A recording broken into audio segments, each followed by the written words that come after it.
Drura Parrish, founder of MakeTime, our portfolio company. Congratulations on IPO. It was metaphorically and physically one of the biggest leaps that you can imagine. And then you landed at Almaz Capital office. Where we messed up was thinking that the people that were doing offline business were ready to do online business. At the same time, Xometry and MakeTime started. So how did this dynamics happen? Fundamental case study in the supply and demand of a successful marketplace. We had supply, they had demand. You put the two together. What was the hardest part of this merge? Those things are not insurmountable, but they do feel like sunburns at first. We really did think that we were going to basically create, a time machine. Also not a traditional Silicon Valley story. We all started a very painful process in the beginning to try and solve one of the hardest problems in the world. What would you do different if you could? If I ever found myself trying to answer my own question, then that's a sign that the company's not doing what the company needs to do.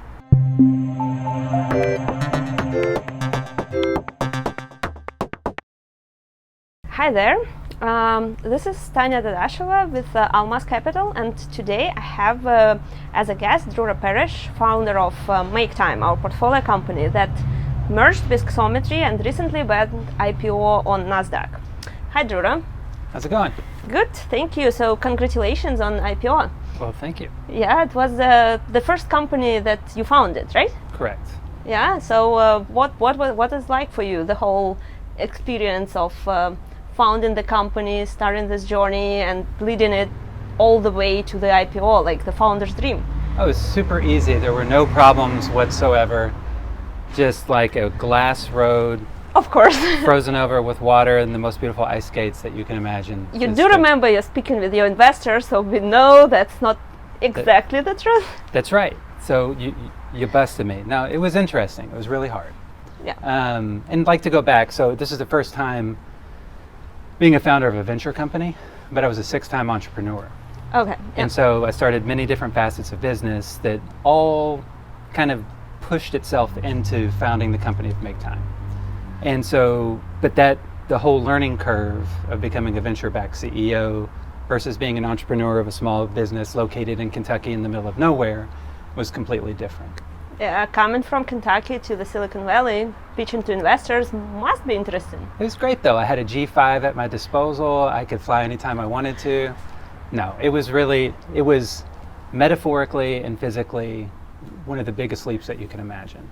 Yeah, and I think we actually first heard about MakeTime and met the company at SWOT Conference. Yes, which is even more interesting, right? Because being a founder in Kentucky, how one gets invited out to the SWOT Conference at the Museum of Computer History, I think is what it was. But I was sitting at my computer. Some of the organizers knew some of the people I was affiliated with. They said, hey, it sounds like you've got a good idea. Why don't you come out and pitch it? Lo and behold, I know for a fact I was the only Kentuckian there. And the only Kentuckian we ever met there, for sure. That's right, and probably ever will meet there, if they'll ever have any more Kentuckians back. But it was a fantastic.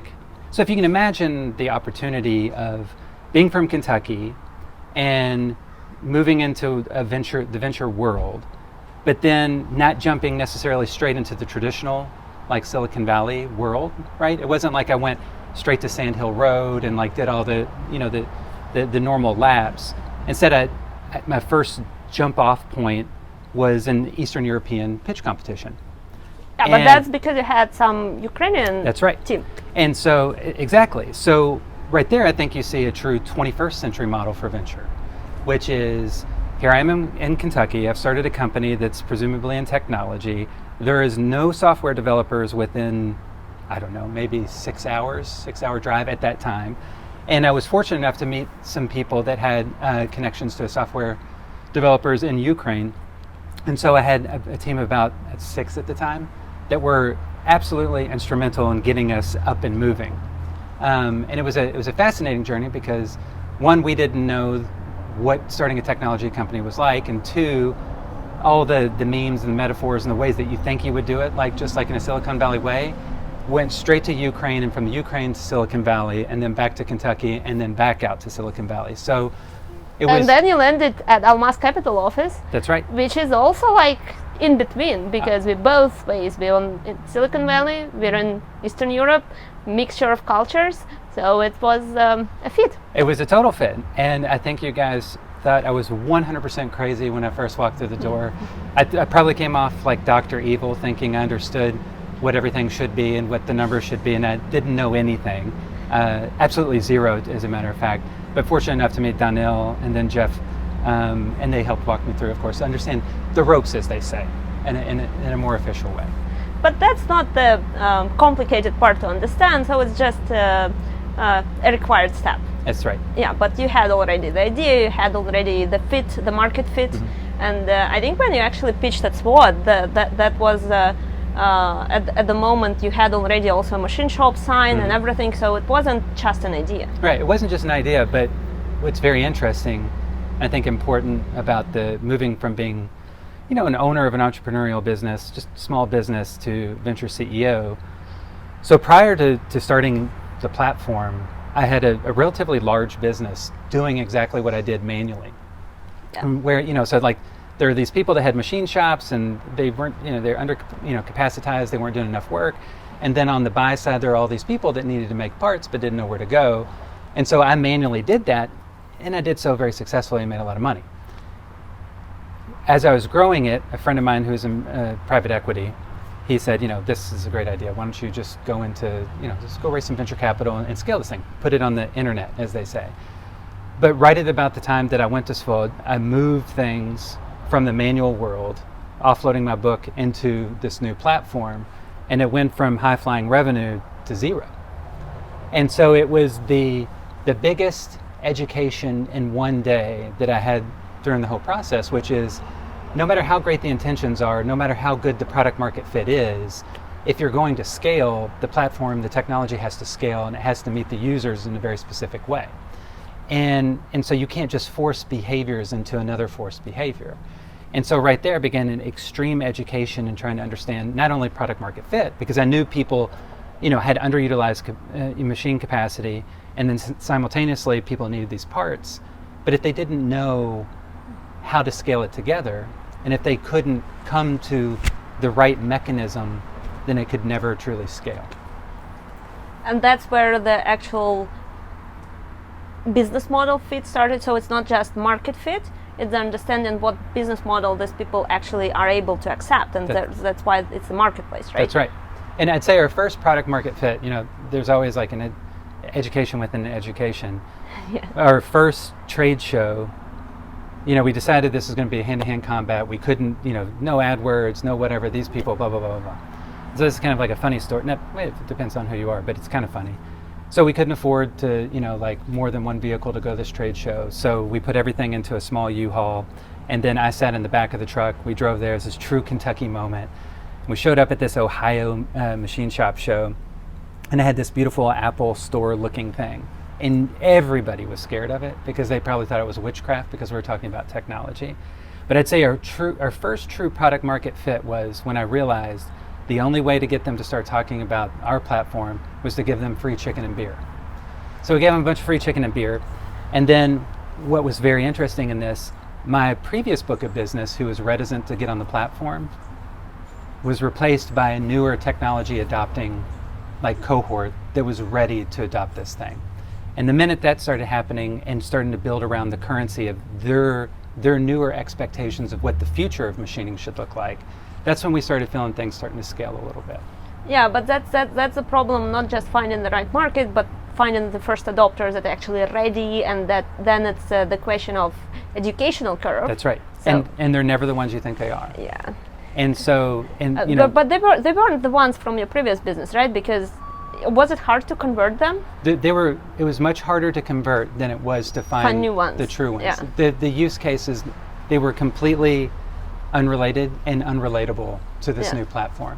And so, you know, post chicken and beer. So there's before chicken and beer and post chicken and beer. So after chicken and beer, this newer cohort, not only were they willing to jump in, but they were also willing to give the insights necessary to truly grow the business for the 21st century in machining.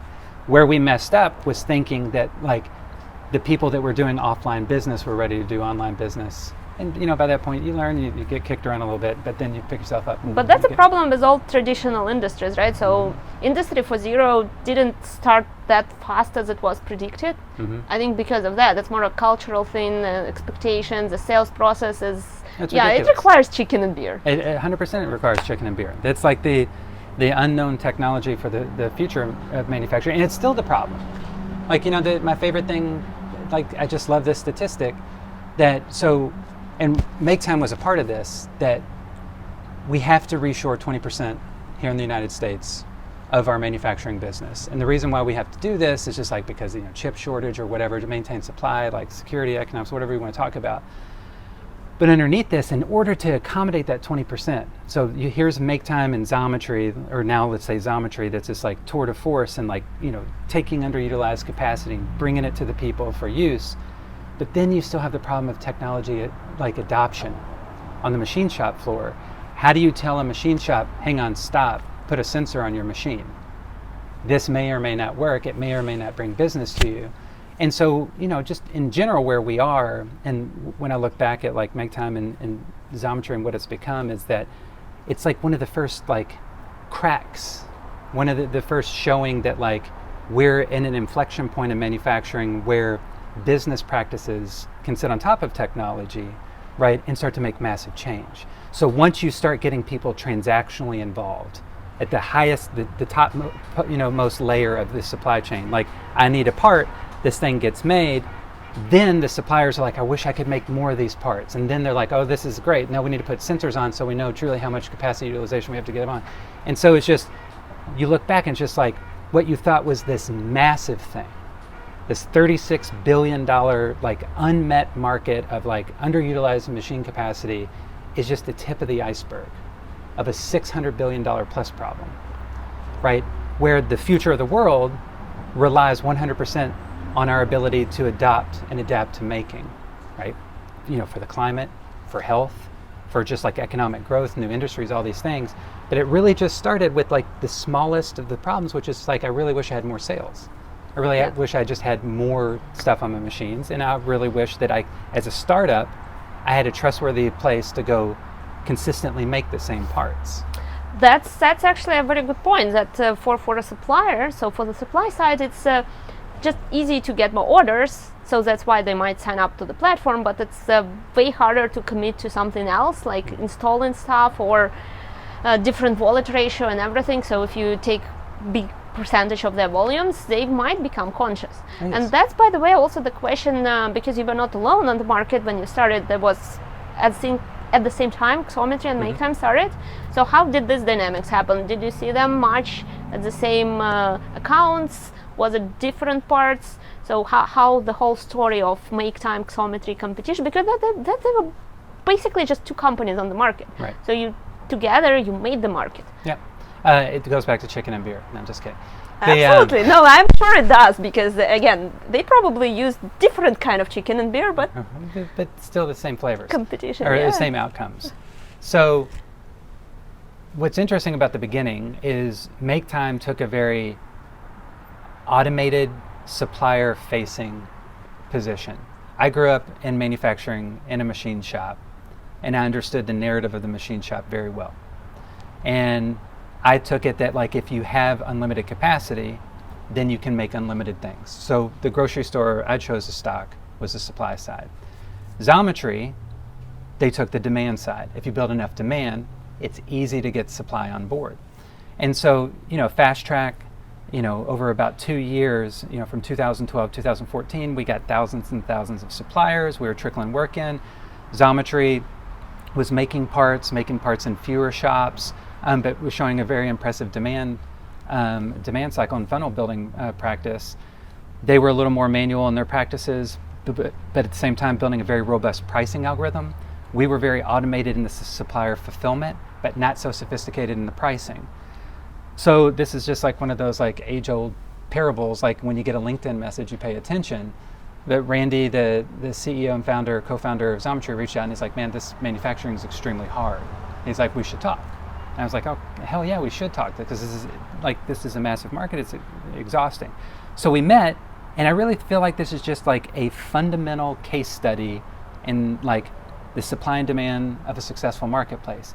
We had supply, they had demand. You put the two together, you take the deficits in each other's technology, and from the minute we joined, it just started to go up. I actually remember that the whole conversation before the companies merged, it was quite short. It happened over a couple of months, right? So it wasn't that It was extremely fast. Very fast, yeah. Very unlike what happens in VC world usually. That's right. And it was not only because we saw each other's deficits, but also we had the same mission, which is just like, if you boil everything down and distill it down to, I think its most succinct form, it's just like, how do we increase the rate of innovation and invention in made things? No, it sounds perfect actually, but there should have been some pitfalls. So what was the hardest part of this merge for you? It's always like, you've got cultural things, like you ran it this way, they ran it this way. Those things are not insurmountable, but they do feel like sunburns at first. You're just like, things feel impossible and they feel extremely bureaucratic when you're used to moving in one linear direction. But then on the other side of it, if you get through the pains, like what you are as a result is extremely, much more attuned to solving the problem than ever before. But there's also like, technological like philosophies, right? Should it be microservices or should it be a big ball of wax? We love this discussion about microservices. This is at every company at some point, especially at marketplaces, we have it. Yeah.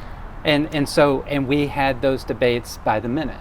And just because when you're dealing with a behemoth of an aging industry, you don't throw a planet at it, right? You have to throw comets and constellations in order to get the right gravitational pull.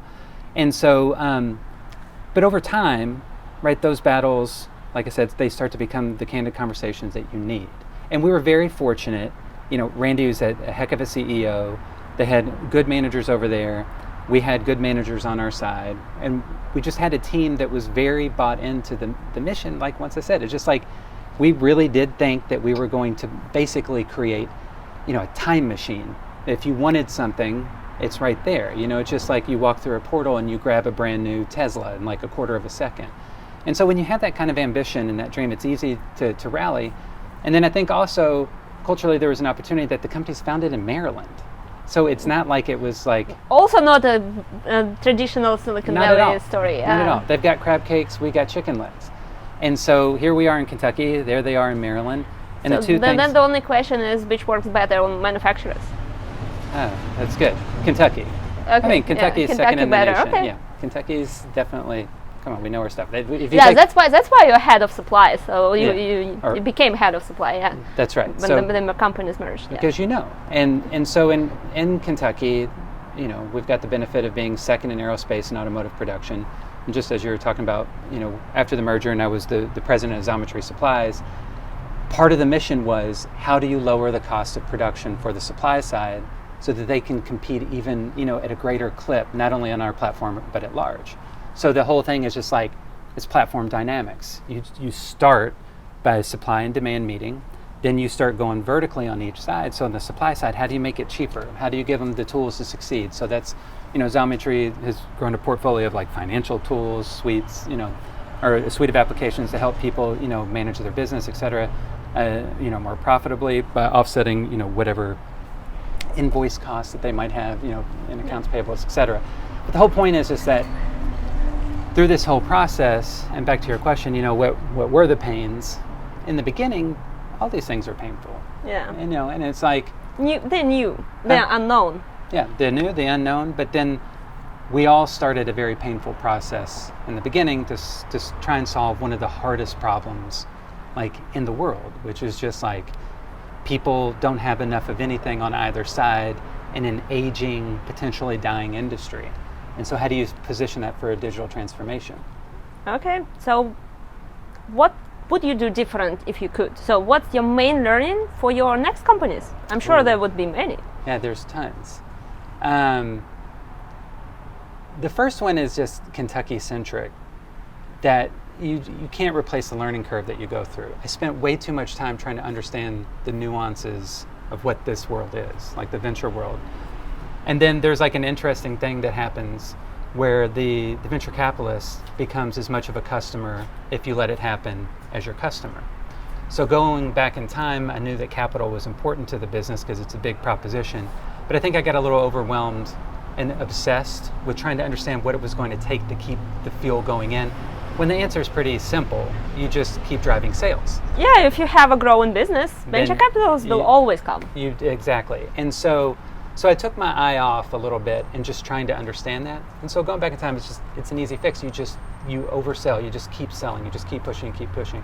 The second thing I would say is, which is also Kentucky centric, or I'd just say like the rest of the world centric, which is start a business, then you get software to figure out the business, which is wrong. Software, like the technology, business needs to be embedded with technology. It needs to be like one synchronous thought. So if I went back, it's not about a dualistic nature of business, like a service model, but it's like, how do you build something truly elegant and beautiful from the beginning? So if I went back, it's all in the unit economic, it's all about supply and demand distribution across a platform, and how do you make that technological solution? And the answer was just a pricing engine. And I was just trying to solve everything else. So there's that. And then another thing, which I was, extremely fortunate for having some of the best people you could ever imagine working with, but you always need better. And so I cannot stress that if, a CEO or somebody that was in my position, if I ever found myself trying to answer my own question, then that's a sign that the company is not doing what the company needs to do. Yeah. And so I would go back and just hop on a plane, go to wherever I need to go and get the absolute best person, whether or not if you like the person or not, because that's really not a point. It's just the company needs to do what the company needs to do. That's probably also something that we should have done. So our learnings that VC job is mostly HR job. Mm-hmm. So that's what we have to actually help entrepreneurs more in this front, seeing that they need high quality people, C-level especially, that can help them and are better in certain directions. They are better than the founder, so to just complement what's his best at. 100%. And it's also critically important, the middle layer too. Not just the C, but it's just over time you find that the most persistent engine in a business is this core managerial. But that's for C-level people to hire. So that's for right. VC, it's to hire right C-level people who will hire the right rest of the team. Yeah, You're right. Absolutely. Yes. So thank you so much. It was a very interesting journey, and thank you for sharing it. Well, thanks for having me.